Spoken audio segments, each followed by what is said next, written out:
संध्या काल में लगाया गया दीप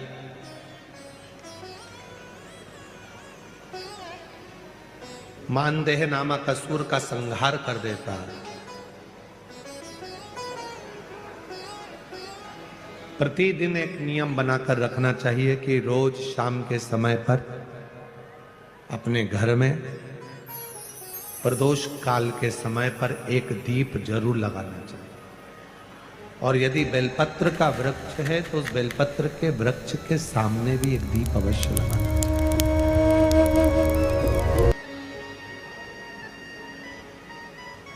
6 महीने में, 3 महीने में, 2 महीने में, 1 महीने में ऐसा नियम बनाया करो कि मुझे बेलपत्र की पूजन करना।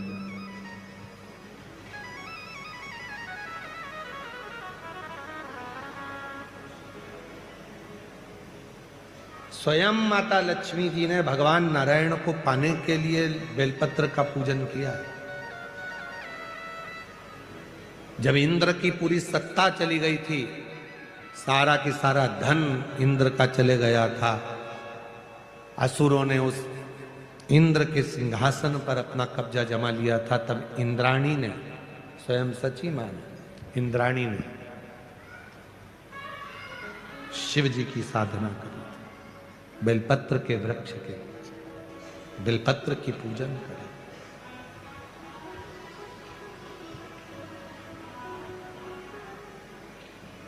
कभी दिल कर जाए तुम्हारा तो कभी महीने में, 1.5 महीने में, 2 महीने में बेलपत्र के पेड़ के नीचे जल लेकर बैठो। बेलपत्र के वृक्ष के नीचे दूध नहीं चढ़ाना, बेलपत्र के वृक्ष के नीचे दही नहीं चढ़ाना, शहद घी नहीं चढ़ाना। बेलपत्र के वृक्ष के नीचे जब आप बैठते हैं, बेलपत्र पूजन का एक विधान होता है कि जब हम बेलपत्र की पूजन करते हैं तो 2 कलश पानी के भरे हुए, एक अपने सीधे हाथ की और एक उल्टे हाथ की ओर रखा जाता है। पूजन की थाली बीच में रखी जाती है। 2 बत्ती का, लंबी बत्ती का, 2 बत्ती लंबी घी की जलाई जाती है। लंबी बत्ती बेलपत्र के वृक्ष के नीचे 2 बत्ती लंबी जोड़ा बनाकर उसको जलाया जाता है। फिर दोनों हाथ में कलश में जल है। बेलपत्र के वृक्ष के नीचे दोनों हाथों का जल धीरे धीरे शिव जी का स्मरण कर कर, नारायण लक्ष्मी का स्मरण कर कर, मां आदिशक्ति गौरा का स्मरण कर कर, रिद्धि सिद्धि गणेश का स्मरण कर कर उसको चढ़ाओ। प्रार्थना करो, विनय करो, मेरे जीवन में बहुत कष्ट है, उसको मिटाना है आपको। शिव आपसे प्रसन्न होते हैं, वैसे मेरी जिंदगी भी प्रसन्न करना है आपको। जल चढ़ाकर दोनों पात्रों का थोड़ा थोड़ा जल कलश में बचा लेना है, पूरा पात्र खाली नहीं करना है, दोनों को वापस रखना है। और थोड़ी सी हल्दी पीसी हुई शिव जी के उस बेलपत्र पर लगाएं, थोड़ा कुंकुम वो भी बेलपत्र पर लगाएं। 7 दाने अक्षत के, केवल 7 दाने अक्षत के बेलपत्र को छुआकर अपनी थाली में रख लें। घर पर जब जाएं तो वो 7 दाने अक्षत के और बेलपत्र के वृक्ष में जो चढ़ा हुआ थोड़ा सा जल बचाकर लाए हो, वो घर में छीट कर 7 दाने पूरे घर में डालना प्रारंभ करें। महीने में, 2 महीने में, 3 महीने में एक बार करिए। जीवन में किसी के आगे हाथ फैलाने की जरूरत नहीं पड़ेगी। इतनी संपदा बाबा ने, इतनी संपदा। बेलपत्र की महत्वता को लोग जानते नहीं है। एक प्रदोष की महत्वता, एक बेलपत्र की महत्वता। अभी हमने पहले भी कहा, एक कथा प्रदोष काल की रह गई है। एक बार हम दिल्ली बाच रहे थे पर वो पूरी नहीं हो पाई क्योंकि पानी आ गया था। हम प्रयास कर रहे हैं उस कथा को कुबेरेश्वर धाम पर, क्योंकि उसमें प्रदोष काल की कथा में टेंट नहीं लगता। वो प्रदोष काल की जो कथा होगी सीहोर कुबेरेश्वर धाम में, उसमें टेंट नहीं लगेगा, उसको खुले मैदान में बांचना पड़ता।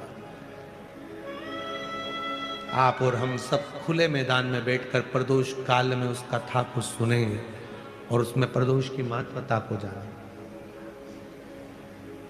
और हमारी तरफ से हम तो आज प्रकाश जी आपको भी, दीना भाभी जी आपको भी, दोनों को निमंत्रण दे रहे हैं। जब भी सीहोर में जब कथा हो प्रदोष काल की, तो एक दिन कम से कम आप लोग आकर उस कथा की पूजन आपको भी करना रहेगी। प्रदोष काल की कथा, शिव तत्व को जान, बेलपत्र की महत्वता को जिसने जान लिया, आज लोग बेलपत्र को जान रहे हैं कि बेलपत्र खाने से शुगर, बीपी, थायराइड जैसी बीमारियां भी ठीक हो जाती हैं। उस बेलपत्र की महत्वता को जान। और फिर निवेदन है, आपके शरीर में कष्ट है तो बेलपत्र का सेवन करो। रोज रोज बेलपत्र वैसे ही नहीं खाना। कई बार बेलपत्र खाने से मुंह में छार छारपन आ जाता है, कई बार मुख का स्वाद भी कम हो जाता है बेलपत्र खाने से। तो निवेदन है, रोज रोज ना खाइए, जब जरूरत है। और जरूरी नहीं कि आप 3 पत्ती यहाँ से जो बेलपत्र दी जाती है 7 दिन तक जो रोज एक बेलपत्र दी जाती है, वो तो खाने के लिए दी जाती है। पर समापन के दिन की बेलपत्र तो खाने की नहीं रहती, उसको तो ले जाकर लोग लाल कपड़े में बांध अपने घर में रख देते हैं तिजोरी में। आखिरी दिन की बेलपत्र तो वैसे भी तिजोरी का भंडार के लिए होती है। तो जो बेलपत्र होती है, जरूरी नहीं कि तुम पूरी बेलपत्र खाओगे तो दवाई असर करेगी। बेलपत्र का अग्रण्य भाग का थोड़ा सा पत्र भी यदि हम पा लेते हैं, उसको ग्रहण करते हैं, तो वो भी उतना असर करता है।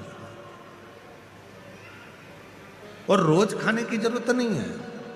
रोज अगर शिव मंदिर जा रहे हो, शिवालय जा रहे हो, शंकर जी के मंदिर जा रहे हो, देवालय जा रहे हो, तो बेलपत्र लाओ, वहां से मना नहीं है। उसको इकट्ठा करो, एकाग्रित कर सुखा लो।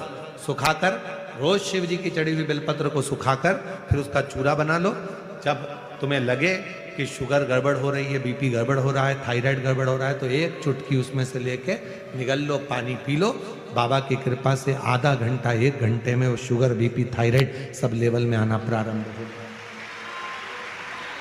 उस बेलपत्र की महत्वता को जिसने जाना, कभी कुबेरेश्वर धाम जाओ तो कुबेरेश्वर बाबा के धाम पर जो 200-300 साल पुराना, जो 300 साल के ऊपर पुराना बट वृक्ष है, जहाँ बाबा बैठे हैं, बटकेश्वर महादेव, उसका दर्शन करो। उस पेड़ की छांव में बैठकर बाबा का मंत्र जाप करो। अभी अभी हमने थोड़ा सा उसको बंद कर दिया था, क्योंकि वहाँ बाबा के जोड़ा घूम रहा था तो वो शरीर पर चढ़ जाता था, इसलिए अभी स्थान पर वहाँ जाना थोड़ा बंद कर दिया था, पर पुनः वापिस उसको खोल दिया। बेलपत्र की वाटिका है छोटी सी, उस बेलपत्र की वाटिका के पास में बैठकर भगवान शिव का नाम उच्चारण करो, नाम स्मरण। शिव भक्ति करो जहां तक हो सके, शंकर की अविरल भक्ति को धारण करो।